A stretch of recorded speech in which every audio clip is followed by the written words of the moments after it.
Good morning, John Hughes here with Morning Focus, and here's 16 or 17 ways of how to sleep better.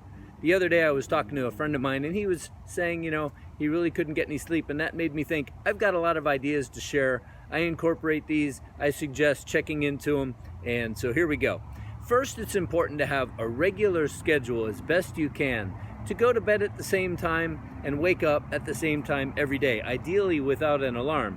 If you can get to bed by typically 9:30 to 11, with the lunar cycle is really the best time to do it, and then wake up after you've had 7 or 8 hours of uninterrupted sleep.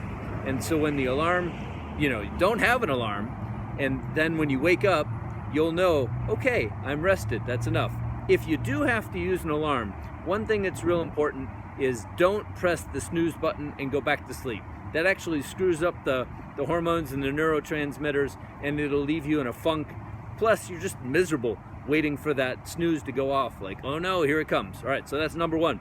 Number two, sleep in as dark a room as you can. Ideally, full closed curtains, or I'll put a shirt across my eyes or wear a mask, and that just simply helps to not have the light interfering, because you can see it through the corner of your eyes and that'll disturb you. So that's number two. Number three, a cool temperature. You don't want to be sticky and sweaty. That can be affected by a few different ways. What you put on top of you, maybe sticking your foot out from under the sheets, the different kinds of sheets. Maybe you need silk or satin or something that's like nice and slippery. But whatever you do, be comfortable and cool. Typically sleeps better. Some people will use a mat or a pad on their bed, and that can keep the temperature better. I've never used that, but I know that you're like an ice pad, right? You plug it in, I guess, and it stays cooler. So something to try out. Or fans, and the temperature, really, that's going to be a relative thing. The other thing is limiting exercise too close to before you go to sleep.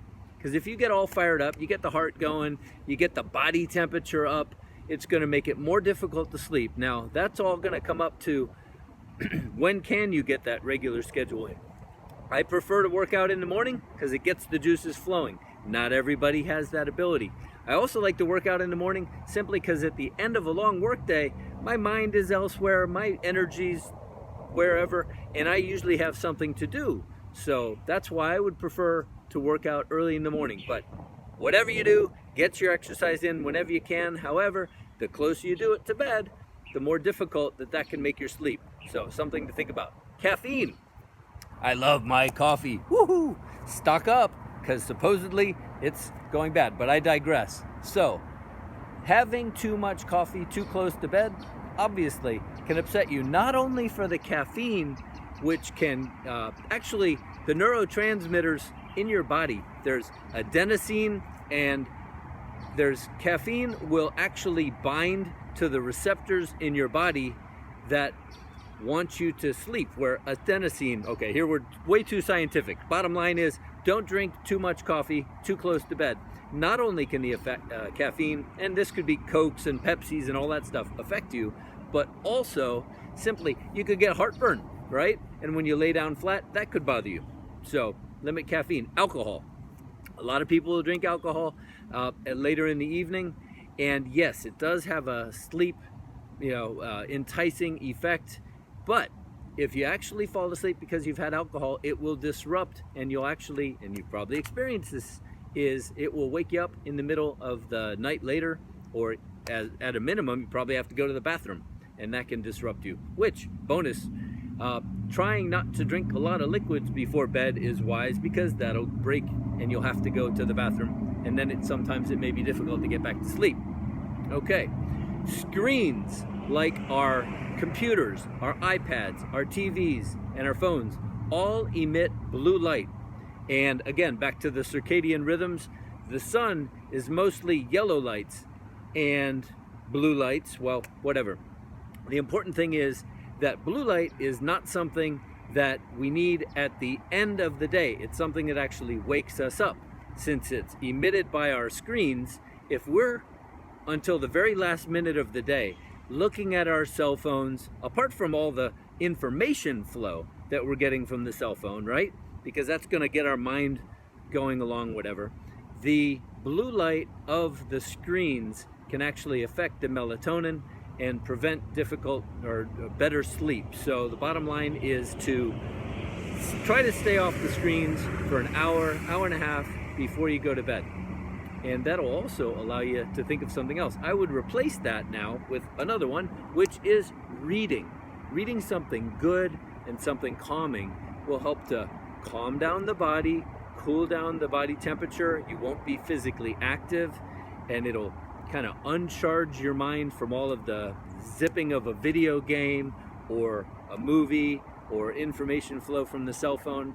So that's a way to calm down and have time off of the screen. Plus, you're ingesting good information with reading. Distractions. Tying right into the phone, if you have your phone next to you, which I would recommend to put on airplane mode if you are going to use it for your alarm, and that way it won't be buzzing and dinging with all kinds of alerts and stuff during the night. It also won't be emitting any rays that can be 3 feet away from your brain, blasting you all day. So distractions like that, or animals, if you can close doors so your dog, your cat, your noises in other parts of the house, things don't bother you. Any way that you can really just have a quiet place without any noise and distractions. Reading, we already talked about that. Meditation, a lot of people just simply like to be calm, breathe deeply, which ties right into the next one. That's the form of meditation that I'll use to calm down. When I'm laying on the bed, I'll just calm my thoughts and breathe deeply into my stomach, right? Through my nose, and feel my stomach raise, and then I'll slowly release it for 2 times the length that it took me to inhale it, and slowly release it, and then do it again, concentrating just on the breathing. I'll find I do that 3 or 4 or 5 times. Big deep breaths into the belly, feel it raise, and then slowly breathe it out through the nose. After 4 or 5 of those, it actually calms down the body, and that will help me to, sometimes my heart's going or whatever, that will help me calm down and fall off to a better sleep. Journaling. Writing down whatever you have to do the following day, or whatever thoughts are bouncing around your head, getting it out, getting it on paper. Always wise to have something that you can write things down on. That way, you just throughout the day, you never miss an idea, or whenever you're inspired, or you see something cool, or you hear something cool, you want to write it down. But journaling, kind of writing your reflections of the day, writing some plans for the following day, just getting it out of your head. Because the worst thing is, if you're like, oh boy, I got a big day tomorrow, and now it's bouncing around. Whatever's going on in your head, write it down. That way, as a minimum, you won't have to think about forgetting it, right? But also, it's on paper, and you can tell yourself, I wrote it down, not going to forget it, I can deal with it tomorrow. Right now, deep breaths, and now I'm going to go to sleep. So writing things down, getting it out of your head. Putting things on paper simply just allows you to look at them and think about them more fully at another time. Okay, next one, get a medical checkup, right? Because if you're having difficulty sleeping, it could very well be there's something going on in your body. Maybe the natural body chemicals are out of whack, or you've got blood sugar issues, or blood pressure issues, or I'm not a doctor, so all kinds of issues can be affecting your sleep. So make sure that you get a regular medical checkup. Magnesium.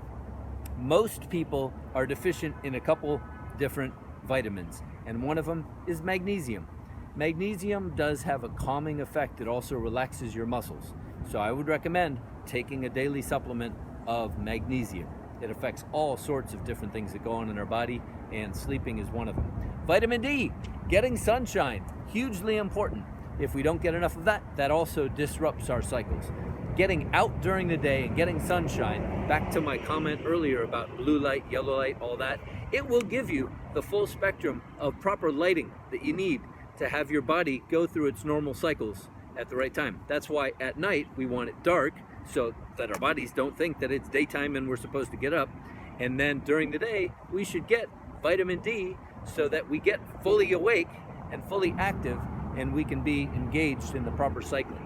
And vitamin D can also be had in the form of literally the vitamin, not just from the sun, but You can get it through fish, and you can get it through the pills. So making sure to get enough sunlight / vitamin D is hugely important. And then naps. Naps are nice during the day, but clearly if you're taking too many of them because you're exhausted during the day, well, check out the rest of the list. Perhaps you just need to get a better night's sleep. Also, something too long during the day can kind of get you all foggy or disrupted and then not allow you to get proper sleep at night. However, if your schedule allows you to both get several hours of sleep at night and take a nap during the day, and your energy level is great and your mind is clear and you're able to accomplish all you have to do, more power to you. I'm a big napper. Sometimes too, just if I've got 10 or 15 minutes, I'll set an alarm because I usually have to go do something, and I'll set it for 5 or 10 minutes before I've got to get up and go do that. And I'll lay down, and just by calming down the body, doing some of those deep breaths, it really helps to be refreshing. If I can just get into the sleep and then boom, I got to come out of it. Wow, I feel so much better than when I was kind of a little bit, we call it in Spanish, bajon, when I was just kind of falling asleep and dragging for a little bit. I feel very refreshed. So there you go. 17 or 18 different things that you can incorporate or consider to have better sleep so that you can just simply be a better version of yourself and get more out of your day. Thank you very much for joining me. Have a great Saturday.